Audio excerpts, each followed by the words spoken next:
What's good, guys? You're watching Everyday Struggle with Wayno, Akademiks, Nadeska, and it is Friday. What's good, my friends?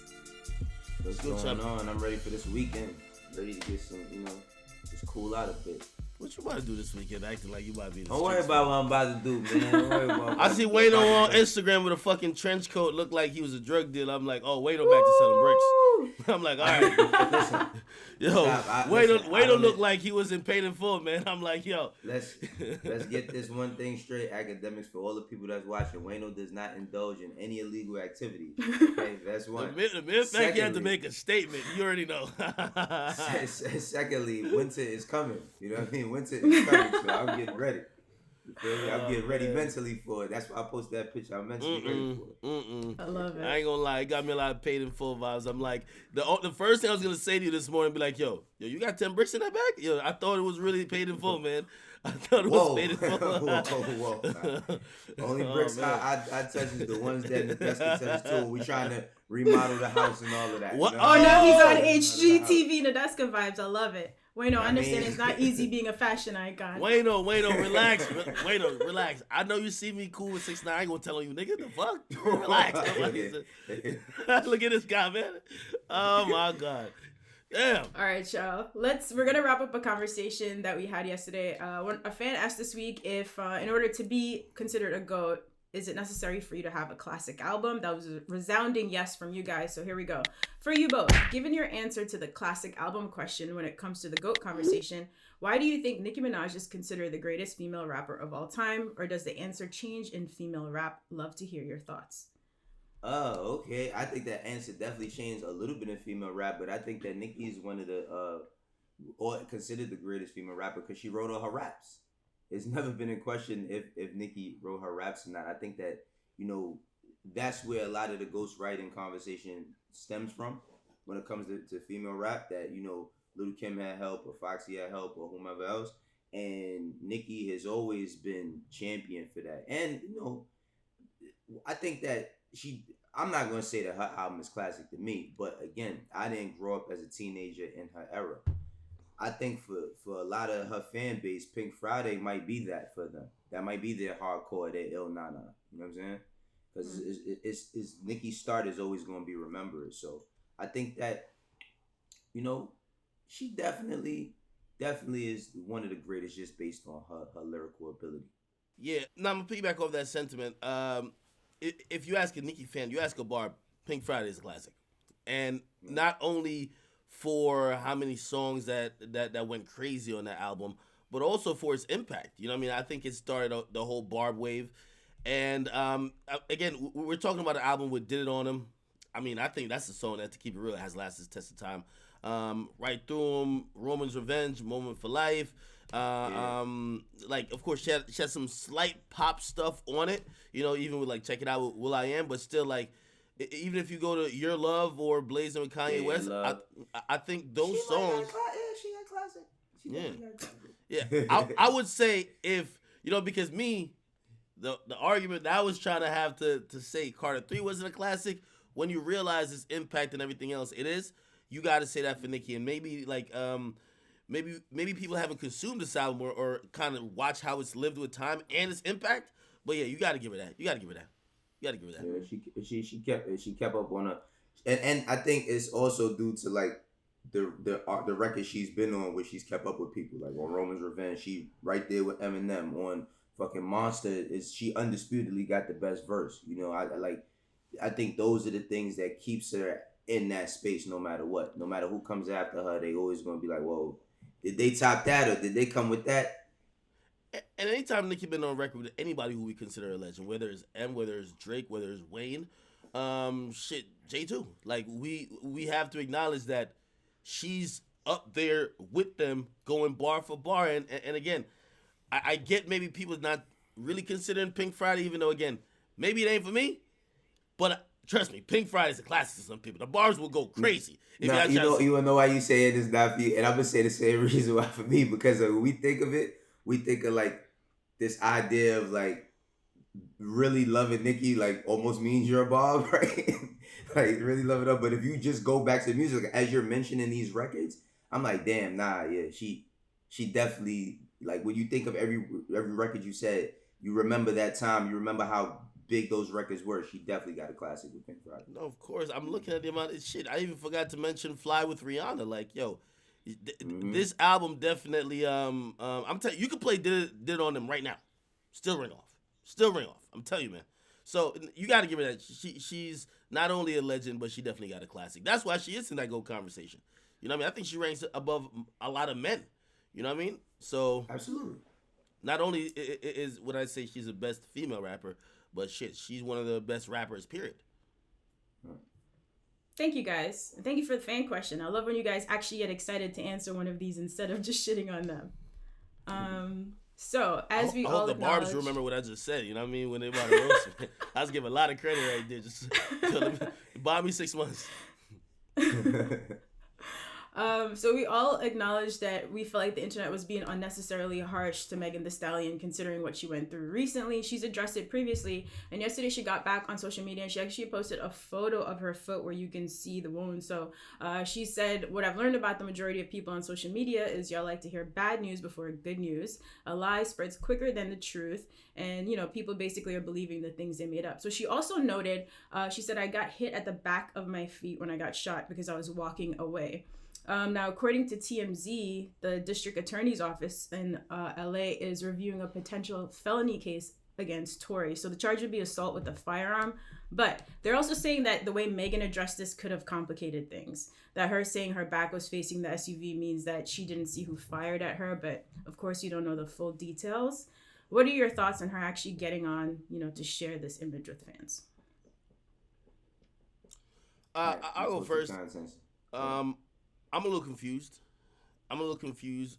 Why it feels like she's battling a PR narrative constantly. Like if I go back in the timeline of things, we read a story when she initially got hurt that she told the police that her feet was cut with glass, and then the next day, because the videos come out, people then say, oh no, she was locked up too with Tory Lanez, and quickly we then hear the story about no, she was shot. Just continuing along the timeline is constantly people believe in either one narrative or just kind of making allegations or making stuff up because we don't know. Like, we really don't know the full story.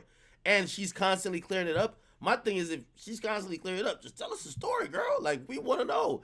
In terms of, we seem clueless to why things are looking the way they are. You get me? By the way, she's well within her right if she want to go in the club, if she want to go skydiving, whatever she wants to do after being hurt. But I do believe the lack of transparency and even information is having people doubt her a bit. You feel me? Like, she said she was shot in both legs, like both feet. You know what I mean? So like now we're imagining like bullet wounds in both of them. Now we have people who are analyzing wounds and say that ain't no gunshot wound. What the heck is that?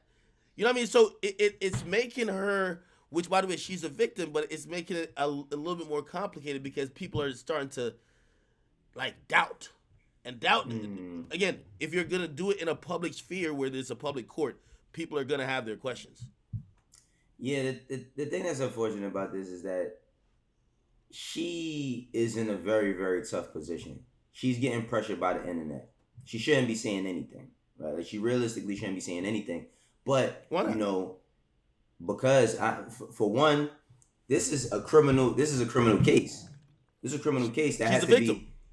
She's a victim, exactly. It's a criminal case, and she's a victim. And like Nadeska said, reports are saying that she may have complicated things by even speaking. Because, correct, if you had your back turned, right? Now, the law is not about the truth. It's about what you can prove. It's not about the truth. If you had your back turned, they could say anybody could have shot you.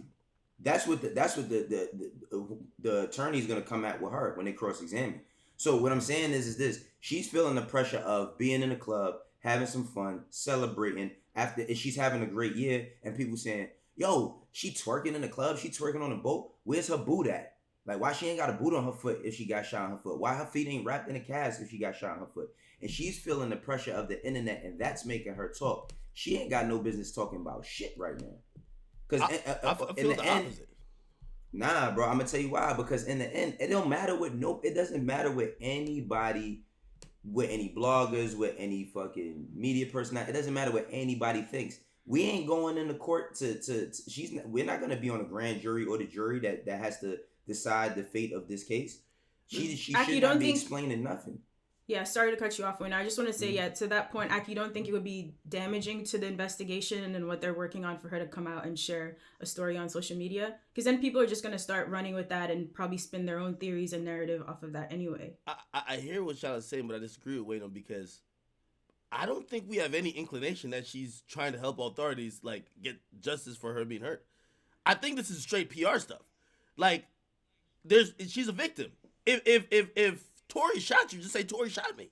You get me? Like, again, I don't know if I don't know if she's trying to be quiet. I don't know if she's trying to be quiet. No, she's a female. By the way, she's a victim. She ain't no street rapper, I believe, or some street nigga. So she could tell what happened to her, but it seems like she's in between not trying to say what happened, which I think that's complicated. Like, that was the first thing we heard that was complicating the case. You ain't even pointing the finger. You kind of point the elbow. That's it. But because you can't. But that's the thing. It's like you can't. That just goes to show me that it's gonna go a legal route. Because if this was totally over and it was just about her saying what happened and telling her side so that she can have the public's favor or whatever, then she'd do that.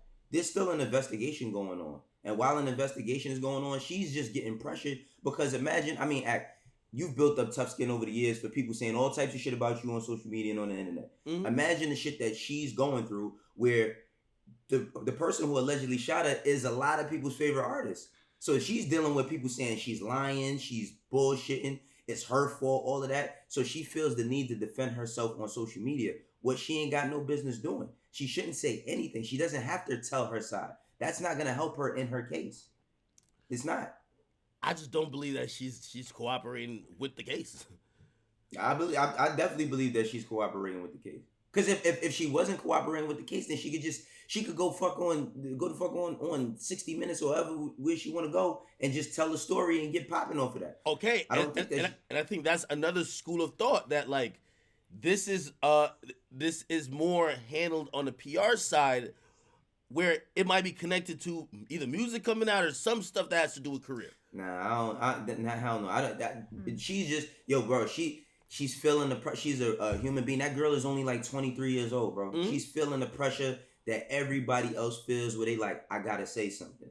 Like, I gotta say something because she's on social media every day. I think that she's just trying to suppress people talking shit about her by putting that out. But if she wasn't, she's definitely has to be cooperating. And she's, like you said, she's a civilian. She's a young lady. She's not in the streets, but that's another fine line. If people know that she's cooperating, then people gonna start calling her 6ix9ine and start calling her all types of other shit. We in a very unforgiving time when it comes to sensitivity, and especially the women and all of this shit that's going on. So if you're talking about, like, all right, let's say I believe you with that. She's cooperating. Mm-hmm.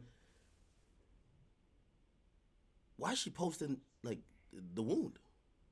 Like because for the third time of everything we just talked about, Akademiks. Right. Don't you? No. I think that makes her look. It looks crazier after seeing it. Because what we heard on whose behalf though? Who does it look crazy on? On her. Because how does it look crazy on her? Because what? That's like, no, bro. That's like, imagine. All right, when Rihanna when the Rihanna situation, she didn't post that on her Instagram. But imagine if she had. That's gonna make her look crazy. No. This girl got shot, bro. Well, what I'm saying is that you're providing pictures of something that, to keep it real, now you have the public even debating, is that a bullet wound? Wait, no, that seemed like you could have. That's another thing this is how I think that's where I'm saying, hey, if these are pictures which are evidence for your case, that isn't. Like, them pictures didn't open, shut, close everybody's, like, thoughts were you shot and by who? But that's the problem. Niggas gotta stop being fucking detectives, bro. Like, that's the problem. We gotta stop. We ain't the judge, jury, nor executioner. I seen a lot of people saying that ain't a bullet wound. Bullets penetrate. You don't know how that shit hit her. Bullets penetrate all types of ways. All types of ways. There's no one bullet wound that speaks for all bullet wounds. That's why they have ballistics. what I'm saying? So the thing about it is that she just got pressured. I feel like she shouldn't have done it only because if she is cooperating, it complicates things because they're going to use that against her. Secondly, everybody got to stop acting like they fucking Columbo and they know everything about criminal cases and shit. She's just feeling pressure. That's why she did that. Because every time somebody's posting a picture of her dancing, all the comments is, oh, this bitch, she dancing, she lying, hot. Nobody recovers from a gun wound that fast. So yeah, she's feeling the pressure of it. And don't you think they're using those images against her as well? Okay, so I think what we can both agree on here, since again we don't know all the details legally speaking, you both agree that posting it probably was not the best idea, right? It just has sort of made things more complicated, make more people win with their theories. And I mean, I think fans are probably, restless. It feels like this happened years ago at this point, and everyone's just waiting for some actual answers from the cops. So hopefully we get that soon. On a brighter note, WAP is doing really well. Happening in the middle of all this drama for Megan. Act, you want to take us through some numbers? It's definitely been a minute. Oh yeah, absolutely. Of course, you got to shout out to WAP. Yo, I'm just saying real quick before you get to your numbers. There's an uprising of all the men who hate WAP that's in those comments trying to pull Megan down. That's what I'm saying, man.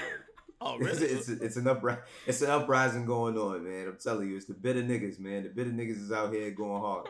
Well, Cardi B and Megan Thee Stallion's WAP debuted #1 I think this is just miraculous. They broke every fucking record known to man. They broke the biggest first week debut on YouTube, which 6ix9ine previously held. They broke that record. They broke the highest, streaming first week streams record. Broke that shit. They broke the highest first week sales record for a single. Broke that. Like, this shit broke every fucking every record you could possibly imagine. But it's #1, and it's gonna be competing with Drake's new single "Laugh Not Cry Later" this week for the next week chart. So we'll see what happens with that.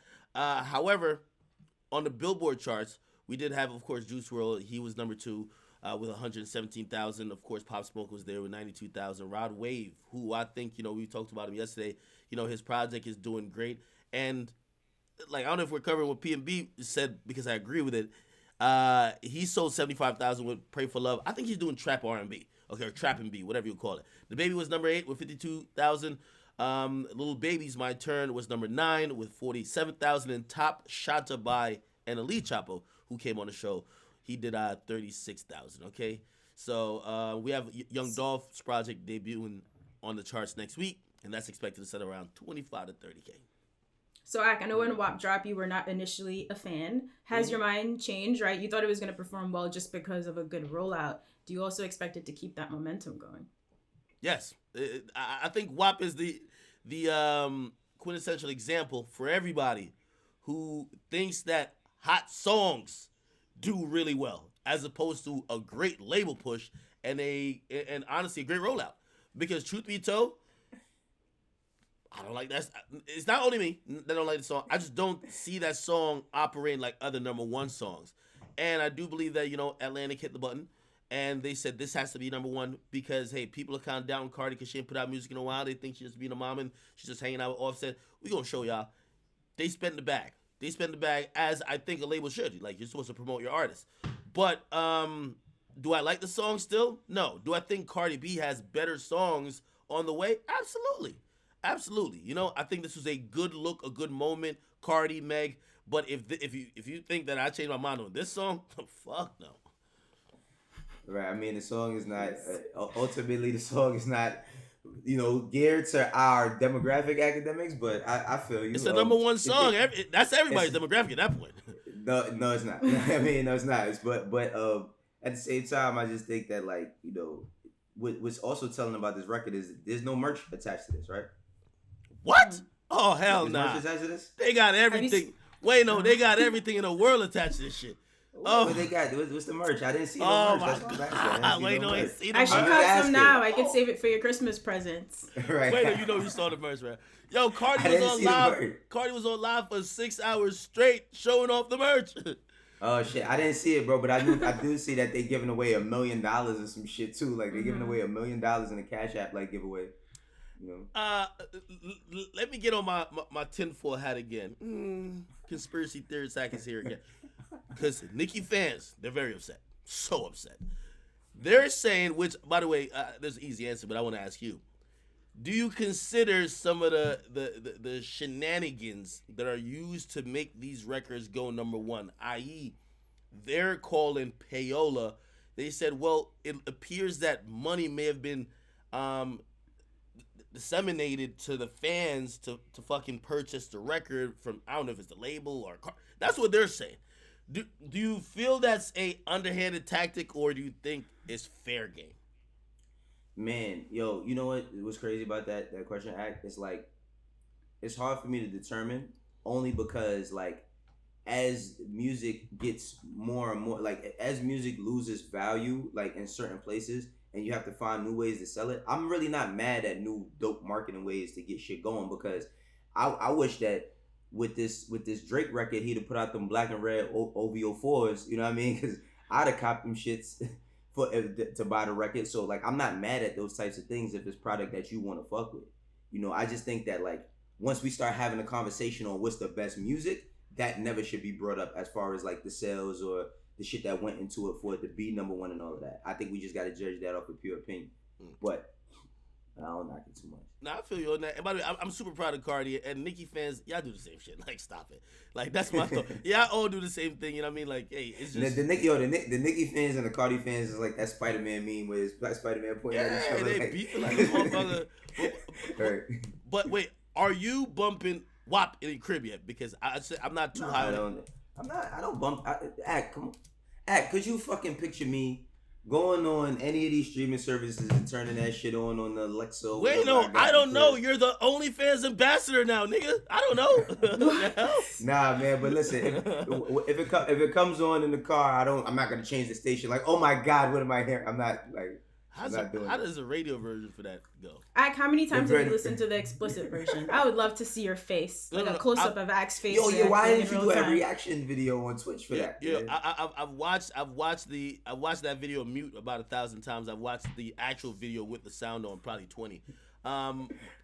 Wait, just quick side note, Wayno, because I think this is what my man Kanye was talking about, that Jesus talk. If you're in the car with your daughter and WAP comes on and she starts blurting out all the lyrics, the explicit shit, you ain't gonna turn and look at her and be like, yo, listen, yo, clean that up. Well, listen, look, this is the thing, right? Unless I'm turning on, I don't really listen to playlists like that. So unless I'm turning on something with the explicit version, could come you on, listen to Hot 97 on the radio. We listen to Hot 97. The thing about my youngest daughter is, she knows how to edit herself, you know, like she knows how to edit the words when she's singing songs. So this is the biggest conversation, like being a parent, especially me, music being my family business, how we make our means. Do I let my kids, or do I take shit away from them? I don't take the music away from them because they're gonna get it anyway. They're not with me all the time. They're not around me all the time, or 24/7 all the time. I let them listen to things, but I also educate to let them know, yo, all right, that don't mean you. You know what I'm saying? There's nothing wrong with liking a song, because my mom took my Onyx tape when I was a kid. She took my Snoop Dogg tape. She took my Enter the 36 Chambers tape from me. Now, what my mother didn't do was understand that when I go over my friend's house, he still has it, or when I'm somewhere else, when I go to Skate Key to go skate on the weekend, I must hear it there. So it's like, you just got to educate your kids. Like, yeah, this is music. It's no different than a movie.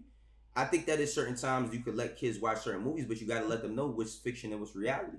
And that's the biggest thing about being a parent, is having the transparency and letting your kids know what this is versus what that is, what entertainment is versus reality. By the way, wait. All right, that's enough interviewing me, okay? I was gonna say he listened to everything you just said and was like, "Fuck that, Wayno. My kid is only gonna be on Christian TikTok." Yo, listen, wait. I see the Nike merch came through, man. They brought you to the store too, man. Man, all right, you got it. I need to go to man.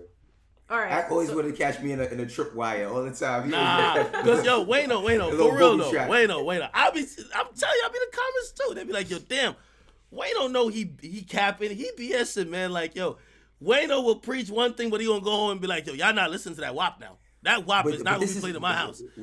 This is so amazing about people that know everything I do in my home, yet they don't know where I live. Wayno like Young Jeezy. He told y'all to trap or die, And then he told his kid, yo, you better go to college, nigga. You know what I mean? Like, Hey, two different messages. Hey, listen, man. My only advice for that is if you're gonna trap, just understand the consequences of trapping. That's all. Like I tell people all the time, understand the consequences. Yo, this nigga That's Wayno, life. man. I escaped a lot of shit in my life, actually. Just understand the consequences of what you do. All right, so last thing before we leave for the week, there are a few albums we're expecting to come fairly soon. J. Cole, Drake, for example. But in a new interview with GQ, Travis Scott confirmed that him and Cudi have an album dropping in the near future, which I hope is in the next few months. I think you're definitely a Cudi fan. Wayno, I'm not sure. Expectations for this project, early. Excitement. I think I don't doubt that it'll be good. I'm pretty sure it's better than Kids See Ghosts already. That's one thing I will confirm without hearing one song. I believe that Travis Scott and Kid Cudi will make better music than Kanye and Kid Cudi made in the past couple years. I think that it'll be dope. You know what I mean? Like just mashing those two together. For me, it's dope to see Travis Scott complete a dream. I think that's like a dream thing for him. You know, like that's some real that's a milestone for him. So I think it'd be dope. I agree. I can't wait to hear it. But I'm also here to demand an apology from Wayno. Because when we discussed Kid Cudi and Travis Scott on that Highest in the Room song, what was the Highest in the Room? Or no, the Scotts. My bad. I'm tripping. The Scotts. Yeah, Scotts. I remember the disrespect just put up on Cudi's name. And because I said that Cudi had to keep up with Travis. Yeah, you said that. But you said a couple more things. Yeah, you did. But you were putting up Travis on this pedestal, which I want to submit the argument to say, after hearing these reference tracks, man, if we don't stop with the Travis Scott hype. Oh, whoa. Let's stop. You acting like fucking Kid Cudi be rapping niggas' heads off or something. Both of they bars is very simple. Don't make it seem like it. No, it's not about that. They shit. It's not about that. At least Kid Cudi coming up with a melody is goddamn self. Like, come on, man. This nigga. Who said that Travis ain't? So Travis don't come up with nothing. So you believe that Travis don't make nothing no more? Like he don't come up with shit? I ain't gonna lie. I sat on stream last night and listened to like 5 reference tracks of him, and it's all his biggest songs. Pick up the phone. I heard Starra singing that, or is it Starra? Starra. Starra. Like Starra's amazing. I'm a fan now. No, she's saying word by word. See, this is the thing. I know. Listen, I've been known about. I thought everybody else knew about that shit. Me being in the industry, working in that shit, I've been known about it since she did the Birds in the Trap McKnight shit. You know what I'm saying? She just low with her shit. She low. So, now you're just questioning his whole discography? Yeah, I'm just questioning why everybody be dick riding him like he's some ultra talented person. Oh, but Akademiks, just the other day, we talking about how that don't matter no more. Just add an asterisk to their name or some shit, right? No. Asterisk or whatever you call it. No. I'm not saying that I'm gonna just judge him like that. I'm saying people have put him in like this realm of Kanye, and I know Kanye also uses help. But shit, man, we could go back to a whole era of Kanye not using help. I'm just saying, what are the great works of Travis? Kanye not using help. Well, not using help, as in niggas not ghostwriting the whole goddamn track for him. You know what I'm talking about, man. Come on, yeah, but I'm just saying, with Travis, he looking a little funny in the light, man. Remember that's the reason why Tory and him almost called a fade, because remember when they said Tory sounded like Travis? He said, I can't sound like a nigga I wrote for. Come to find out, he wrote for it. Then I'm finding out that another one of my favorite Travis Scott songs is another writer. Then I'm finding out that Sicko Mode, I went crazy in Sicko Mode. You know I pose this question to you, the same shit you asked me earlier this week, Akademiks. What? Does it matter anymore? So it matters now.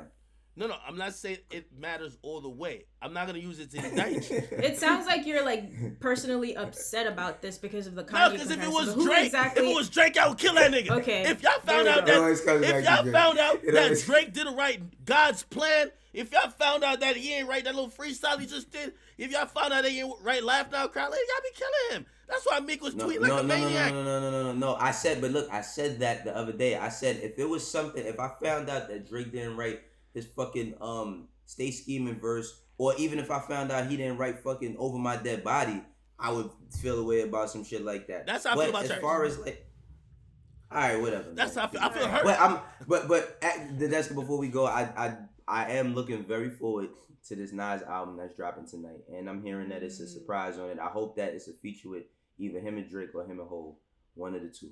Interesting. Yeah, Okay. I'm looking forward to this Nas album. Yeah, me too. Actually, I'm actually looking forward to it. You know, he packed up Doja Cat pretty nicely. I like that. So Nasir is back, and he's back for the culture. He got to weed out a lot of, bullshit that's going on. I like it. You're not gonna say industry plans. He's gotta weed out. Nah, he'll mess that with seems them. like an easy one. Okay, all right. He gets at the people that who ain't with the blackness movement. So you know what I mean. Right. Gotta hold it down for my man. Feel me? All right, so that means we'll have some new music to talk about on Monday. Hope you guys all enjoy your weekend. Thank you for watching. We'll see you here Monday on Complex.